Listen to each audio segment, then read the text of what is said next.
আসসালামু আলাইকুম এভরিওয়ান, কেমন আছেন সবাই? আজকে আপনাদের জন্য কাচ্চি বিরিয়ানি রেসিপি নিয়ে হাজির হলাম। এটা পুরোপুরি হাতের তৈরি মশলা দিয়ে রান্না করব। এখানে আমি মাংস নিয়ে নিলাম, খাসির মাংস। তারপর এতে পেঁপে বাটা লবণ দিয়ে প্রথমে মাখিয়ে নেব, যাতে মাংসের ভিতরে লবণ ও পেঁপে বাটা ভালো করে ঢুকে। তারপর এখানে আদা বাটা, রসুন বাটা, জিরা বাটা দিয়ে দেব। তারপর এখানে এক এক করে পোস্তদানা বাটা, জয়ফল জয়ত্রী বাটা, তারপর কাজু বাদাম বাটা দিয়ে দিব। তারপর এখানে হাফ কাপের মতো টক দইও দিয়ে দিব। এরপর এখানে হাফ চা চামচ শাহি জিরা, তারপর লাল মরিচের গুঁড়া 2 চা চামচ, 1 চা চামচের মতো গরম মশলা, হাফ চা চামচ কেওড়া জল, তারপর ভেজে রাখা বেরেস্তা, পেঁয়াজ বেরেস্তা দিয়ে বেরেস্তা ভাজার তেল দিয়ে দিব। তেল দিয়ে তারপর ভালো করে এটা এখন মাখিয়ে নিতে হবে। সুন্দর করে এটা মাখিয়ে নিয়ে নিলাম। তারপর এখানে আমি একটা ছোট বাটি বসিয়ে দিলাম এবং তাতে একটি গরম কয়লা দিয়ে অল্প ঘি দিয়ে ঢেকে দিলাম, যাতে স্মোকি ফ্লেভারটা পুরো মাংসের মধ্যে চলে যায়।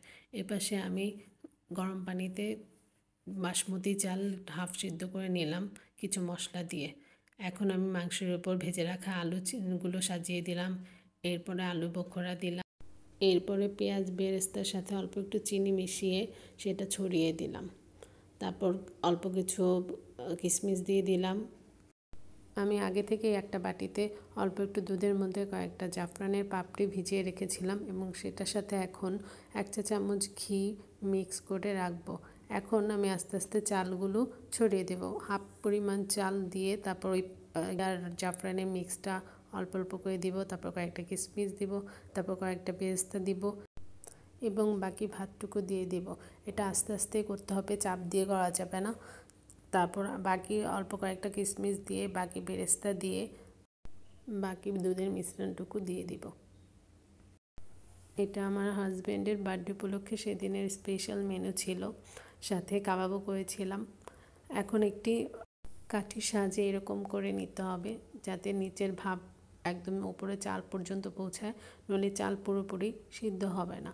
এবং এগুলোর মাঝখানে আমি কাঁচামরিচ দিয়ে দিলাম। আমার সব উপকরণ দেওয়া শেষ। এখন এটি আটার খামির তৈরি করে সেটা আমি পাতিলের 4 সাইড দিয়ে এইভাবে দিয়ে দিব, যাতে ভাপ একদমই বাইরে বেরোতে না পারে। এখন এটি দমে দিয়ে দিব। প্রথম 10 মিনিট একদম হাই হিটে এবং পরের 40 মিনিট বা 50 মিনিট একদম লো ফ্লেমে দমে রেখে দেব। তৈরি হয়ে গেছে আমার স্পেশাল বিরিয়ানি। এখন কাটার পালা। আমার হাজব্যান্ড কেটে দেখছে কেমন হয়েছে। This is final look. আসলে খুব মজা হয়েছিল। আপনারা ওইভাবে বাসায় ট্রাই করতে পারেন। Thank you. আল্লাহ হাফেজ।